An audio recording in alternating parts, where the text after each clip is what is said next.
여름에 해수욕장이나 유원지에 가면 바가지 요금이 극성을 피우게 됩니다.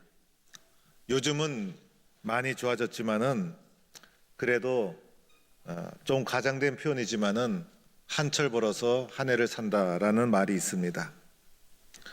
사순절 그리고 고난주간 부활주일을 지나면서 예수님의 십자가와 고난에 대해서 많이 묵상하고 기도할 때입니다. 그래서 성도들은 이때 받은 은혜로 한 해를 산다 이렇게 말하기도 합니다.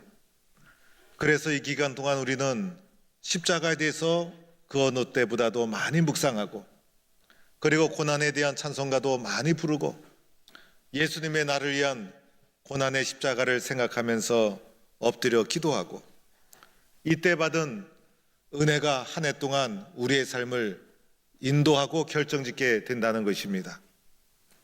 이런 은혜의 사순절 고난주간을 보내는 성도들이 될 수 있기를 바랍니다. 오늘 고린도후서 5장 16절에서 21절 본문 말씀은 크게 두 단락으로 나누어 볼 수가 있습니다. 첫 번째 단락은 16절, 17절이 첫 번째 단락이라 할 수 있고 두 번째 단락은 18절부터 21절 말씀을 후반부 두 번째 단락이라 말할 수가 있습니다. 첫 번째 16절, 17절에서 무엇을 말해주고 있는 것일까? 오늘 16절은 그러므로라고 말씀이 시작됩니다. 그러므로라는 것은 지금까지 많은 말씀을 해오셨는데 이 말씀을 근거로 결론을 정리하겠다는 것입니다. 그래서 그러므로라는 단어가 나오면 우리들은 그 이후에 진술하는 문장을 눈여겨볼 필요가 있는 것입니다. 그러므로 우리가 이제부터는 어떤 사람도 육신을 따라 알지 아니하노라. 비록 우리가 그리스도도 육신을 따라 알았으나 이제부터는 그같이 알지 아니하노라. 16절에서 사도 바울의 선언이 선포되고 있습니다. 오늘 이 말씀 속에서 주목할 단어는 육신을 따라라는 단어인 것입니다. 육신을 따라, 이 육신을 따라라는 것은 무슨 의미가 있는 것일까? 사람의 성격이나 기질이나 한 사람을 판단하는 데 있어서 세상적이고 육신적인 조건을 말하고 있는 것입니다. 이것은 사람을 판단하는 데 중요한 요소가 될 수가 있는 것입니다. 저 사람의 성격은 어떠한 성격일까? 저 사람이 하는 일은 무엇일까? 저 사람은 어떠한 삶을 살아왔을까? 저 사람이 가진 능력과 그리고 지식은 어느 정도일까? 이 모든 것은 세상을 살아갈 때 사람을 판단하는 중요한 근거가 될 수가 있는 것입니다. 그런데 사도 바울은 오늘 말씀에서 어떤 사람도 이러한 육신을 따라 알지 아니하노라 이렇게 선포하고 있다는 것입니다. 바울은 과거에 그리스도 예수도 육신을 따라 이해를 했습니다. 인간적인 눈으로, 세상적인 눈으로, 율법의 눈으로 예수 그리스도를 판단해 보니 예수님이야말로 율법의 질서를 어지럽히는 못된 사람으로 받아들이게 됩니다. 그래서 예수님을 공격하고 배척하는 일에 앞장서게 됩니다. 그러나 이제는 완전히 다른 사람이 되고 말았습니다. 사람을 판단하는데 인간적인 육신적인 모습으로 판단하지 않습니다. 사도 바울이 이렇게 180도 바뀐 이유가 있었어요. 그 이유가 바로 이어지는 17절에 나옵니다. 그런즉 누구든지 그리스도 안에 있으면 새로운 피조물이라. 이전 것은 지나갔으니 보라 새 것이 되었도다. 육신적으로 예수님을 이해하려고 할 때는 이해할 수가 없었지만은 예수님의 부활하신 사건을 체험하신 이후에 사도 바울의 인생이 180도 바뀌는 새로운 피조물이 되는 은혜를 스스로가 체험하게 된 것이었어요. 여기서 중요한 문장은 새로운 피조물이에요. 육신을 따라 이해할 때는 예수님을 이해할 수 없고 예수님을 공격하고 배척하고 미워했지만은 부활하신 예수님을 만나고 나니 그리스도 예수 안에서 나 같은 사람은 새로운 피조물이 되었구나. 완전히 새로운 존재가 되었구나. 변화된 자신을 체험했기 때문에 사도 바울이 예수를 보는 관점, 사람을 보는 관점, 이 모든 것이 180도 완전히 변화되게 되었던 것입니다. 새로운 피조물이란 무슨 의미가 있는 것일까요? 완전히 새로운 존재로 거듭 태어났다는 것입니다. 옛날 집들도 오래되면 무너뜨리고 재개발하면서 새로운 건물을 세우게 됩니다. 옛 건물을 무너뜨리고 완전히 새로운 건물로 재건축하였다는 것입니다. 예수를 믿고 나서 우리의 삶이 개선될 정도가 아닙니다. 우리의 삶이 조금 발전된 정도가 아닌 것입니다. 예수를 믿고 나면 나의 삶의 본질이 완전히 바뀌는 것입니다. 우리의 인생의 재건축이 일어나는 것입니다. 이것을 새로운 피조물이라 말하고 있는 것이고, 새롭게 창조되었다, 이렇게 말하고 있는 것입니다.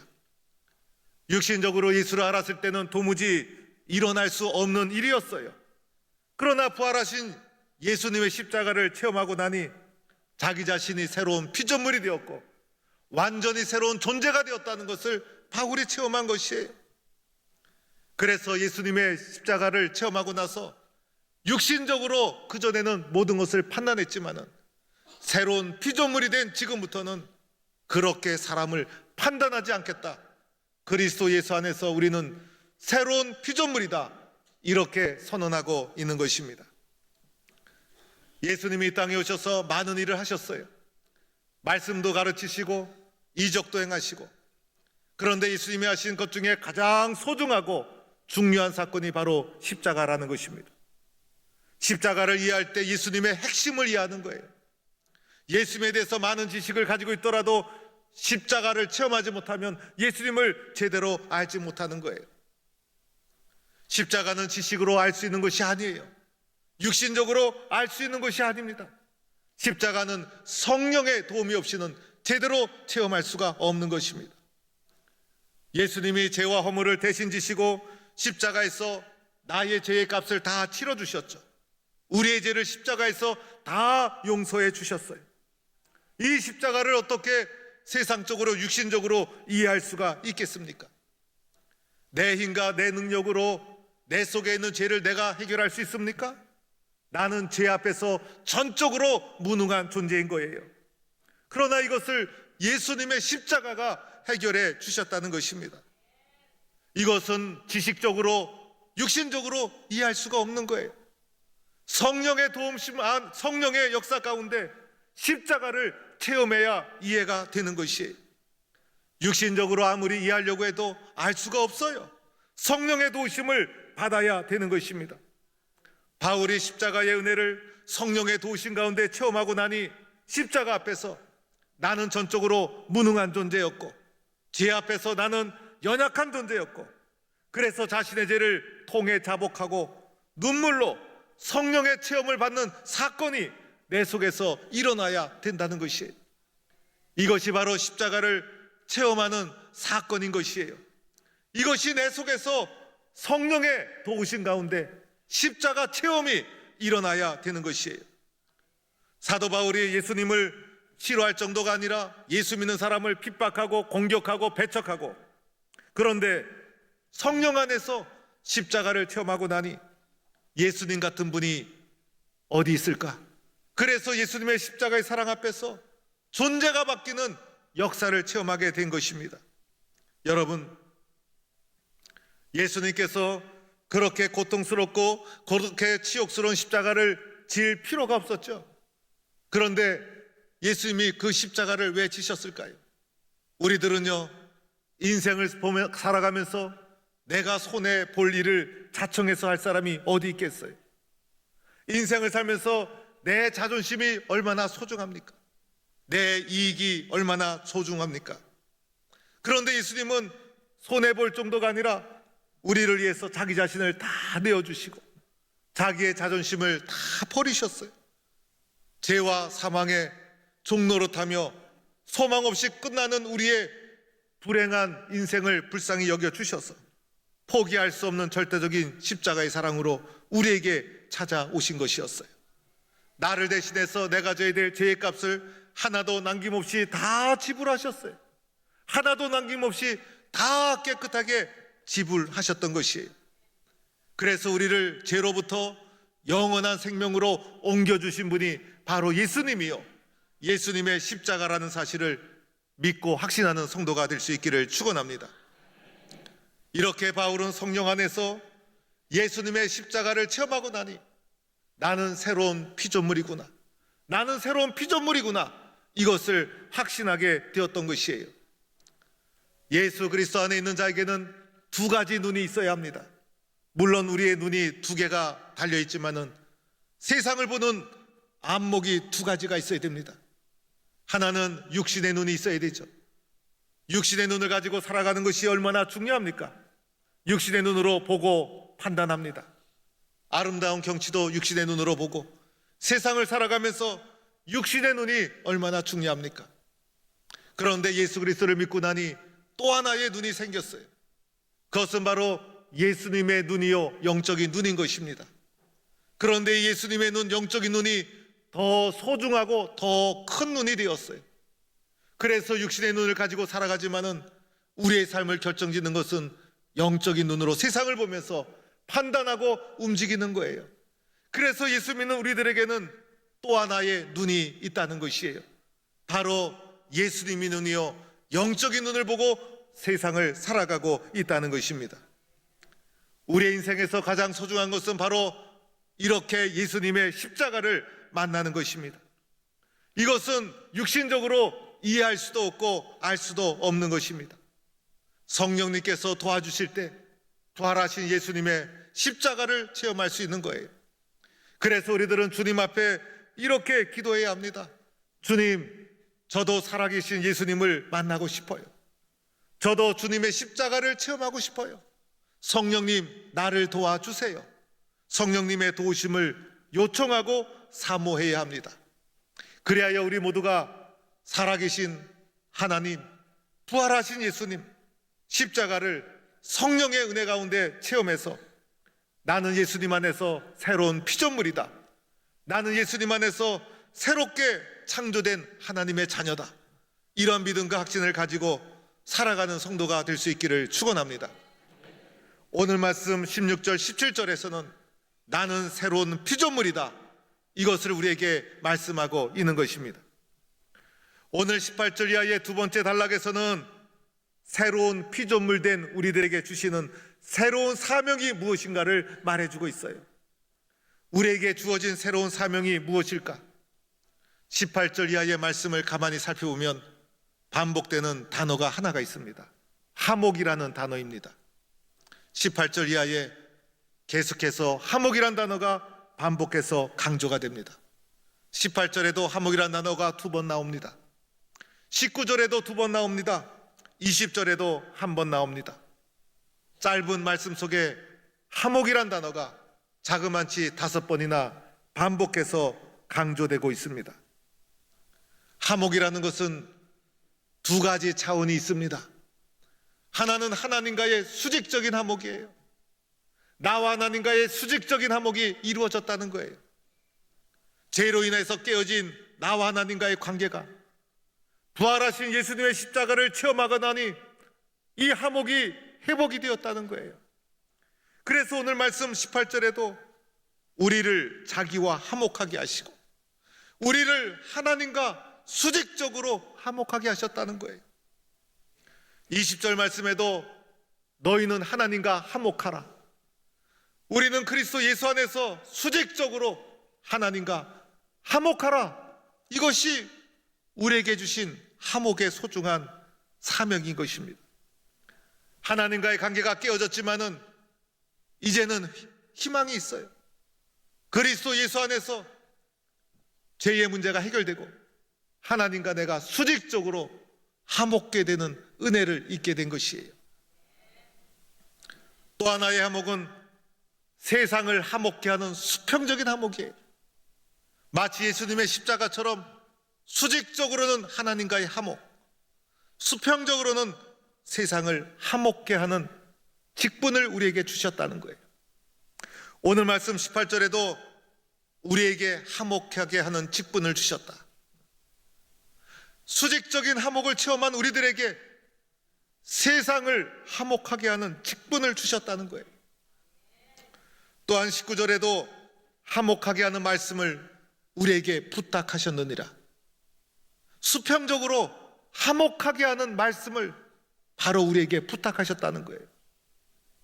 오늘 여기서 조심해야 될 것은 나와 세상이 화목하는 것이 아니에요. 나와 세상이 화목하는 것이 아니라 세상과 하나님이 화목할 수 있도록 세상을 향한 수평적 화목의 선교적 과제가 우리에게 주어져 있다는 거예요. 그래서 화목의 과제를 주셨는데 수직적으로는 하나님과의 화목, 수평적으로는 세상을 화목케 하는 사명, 이 화목의 사명을 우리에게 주신 것입니다. 이 화목의 사명에 대해서 좀 더 구체적으로 20절과 20절에 언급합니다. 이 화목의 사명을 구체적으로 20절에 이렇게 화목합니다. 이렇게 설명합니다. 우리가 그리스도를 대신하여 사신이 되었다. 바로 저와 여러분이 예수 그리스도를 대신해서 이 세상에 보냄을 받았다는 거예요. 예수님을 대신해서 이 세상에 보냄을 받은 자가 저와 여러분이라는 것입니다. 화목의 사신으로 보냄을 받은 자예요. 여러분 놀랍지 않습니까? 나 같은 사람이 예수님을 대신해서 세상에 보냄을 받았다는 거예요. 예수님을 대신해서 여러분이 세상에 보냄을 받은 자다, 이렇게 말씀하고 있어요. 세상은 보냄을 받은 자에 의해서 결정이 됩니다. 보냄을 받은 자가 아니면 세상을 화목케 할 자가 없는 거예요. 하나님이 누구를 보낼까? 바로 저와 여러분을 세상을 화목하게 하는 그리스도를 대신해서 세상 속에 저와 여러분을 보내주셨다는 거예요. 마지막 21절에는 우리로 하여금 하나님의 의가 되게 하려 하심이라. 바로 저와 여러분이 하나님의 의가 되었다는 거예요. 세상 속에 하나님의 의로 저와 여러분을 보내주셨다는 거예요. 얼마나 놀라운 일일까? 사람은 자기 자신이 나를 어떻게 인식하고 있는가 중요한 거예요. 예수님이 자기를 어떻게 의식하고 있었는가 중요한 거예요. 베드로가 자신을 어떻게 인식하고 있었는가, 이것을 자의식이라고 합니다. 나는 나를 어떻게 받아들이고 있는가. 어떤 사람은 자기를 너무 과대하게 평가해요. 자신의 실력은 작은데 너무나 과대하게 평가해요. 많은 사람을 불편하고 힘들게 하는 사람입니다. 그런데 어떤 사람은 자기를 너무 작게 이해해요. 다른 사람을 안타깝게 만들어 주게 됩니다. 나를 있는 그대로 잘 받아들이고 이해하는 것, 인생의 중요한 일입니다. 그런데 더 중요한 것이 있습니다. 내가 나를 보는 것보다 더 중요한 것은 하나님이 나를 어떻게 보고 있는가입니다. 우리는 하나님이 나를 어떻게 보고 있는가에 순종해야 될 믿음의 사람입니다. 이것이 내 인생을 결정짓는 거예요. 내가 나를 어떻게 보느냐에 관계없이 하나님은 나를 존귀하고 소중하게 보셔서 그리스도를 대신해서 세상에 저와 여러분을 보내주신 거예요. 예수님을 대신해서 하나님의 의가 되게 하신 거예요. 주님의 나라에 필요해서 저와 여러분을 세상에 보내주신 분이 바로 하나님이시고, 우리는 하나님으로부터 세상에 보냄을 받은 화목케 하는 선교적 사명을 가진 사명자라는 사실입니다. 사랑하는 성도 여러분, 주님의 보냄을 받았다는 이 사명을 생각하면 두렵고 떨림이 찾아오게 됩니다. 어떻게 이 사명을 이룰 수 있을까? 믿음의 길을 걸어간다는 것은 사명자의 길을 걸어가는 거예요. 그래서 이 길은 기도 없이, 말씀 없이 걸어갈 수 없는 거예요. 주님, 나의 연약함을 아시지 않습니까? 주님, 나를 도와주세요. 끊임없이 주님 앞에 새벽마다 저녁마다 주님의 도와주심을 구하며 엎드려 기도하지 않으면 갈 수 없는 길, 하나님의 말씀을 통해서 은혜를 공급받지 않으면 설 수 없는 자리, 그것이 바로 보냄을 받은 자의 사명자의 길인 것이에요. 기도가 중단되고 말씀이 속에서 말라버리면 그때부터 우리는 보냄을 받은 자의 사명을 감당할 수 없어요. 어떻게 이 사명을 감당할 수 있을까? 끊임없이 기도가 살아나고 말씀을 갈급해하는 마음이 마음속에서 불타올라야 합니다. 주님의 말씀이 없이는 이 길 감당할 수 없습니다. 기도 없이는 이 길 걸어갈 수 없습니다. 나를 의지하지 않고 하나님을 의지하는 순종의 마음이 있어야 합니다. 저는 요즘 교회를 섬기면서 힘이 나는 일이 하나 있어요. 매주 수요일마다 장로님들이 새벽에 나오셔서 기도하는 거예요. 사실 장로님들은 월요일부터 토요일까지 새벽 기도를 빠지지 않아야 될 분이 장로님이세요. 그러나 현대는 집도 멀고 또 생활도 다양해지다 보니 새벽 기도를 놓치기 쉬운 것이 우리들의 모습이에요. 한국 교회를 살리고 신앙을 살리는 기도의 첫 줄기가 새벽 기도였어요. 장로님들이 새벽 기도를 지키자, 매일 지키면 좋지만은 일주일에 한 번이라도 지키자. 그래서 수요일마다 장로님들이 새벽 기도 나와서 함께 기도하고 있어요. 제가 기도하다가 생각을 했어요. 주님, 새벽 기도가 살아야 되는데, 우리 성도님들이 새벽마다 기도하면 놀라운 역사가 일어나는데 이 일을 어떻게 해야 될까요? 주님이 저에게 주신 마음이 있어요. 요일마다 성도들을 배치해라. 그래서 마음으로 이렇게 결심했어요. 화요일 날은 구역장 새벽 기도하는 날, 수요일 날은 우리 장로님들이 나오시니 장로님이 기도하시는 날, 목요일 날은 권사님, 안수 집사님 기도하는 날. 이렇게 얘기할 때는 아멘하고 응답하면 더 좋은데, 금요일 날은 교회 학교 교사들 새벽 기도하는 날, 토요일 날은 성가대 우리 집사님들 새벽 기도하는 날. 일주일 내내 새벽 기도 나오면 최선이지만은 하루라도 새벽 기도의 끈을 놓지 말고 살아야 내가 산다. 이런 마음을 가지고 새벽의 제단을 쌓을 수 있기를 축원합니다. 여러분, 세상에서 너무 바쁜 게 좋은 게 아니에요. 세상이 너무 좋은 것도 좋은 게 아니에요. 세상을 바라볼 때 오늘처럼 혼탁하고 어지러운 세상이 언제 있었을까? 영적인 안목으로 세상을 바라보면서 위기를 느껴야 돼요. 안타까움을 느껴야 되고, 그래서 다음 세대를 생각하면 눈물이 나오고, 이 세상을 생각하면 너무나 안타깝고, 기도하지 않으면 안 되는 절실한 마음을 가져야 합니다. 모이게 힘쓰고 엎드려 기도하고 말씀을 사모하고, 이것이 주님이 십자가의 피로 풀어주시고 우리를 믿고 세상에 보내주신 주님의 사명을 이루어가는 길인 줄로 믿습니다. 우리는 그리스도 예수 안에서 새로운 피조물이 된 줄 믿는 성도가 될 수 있기를 축원합니다.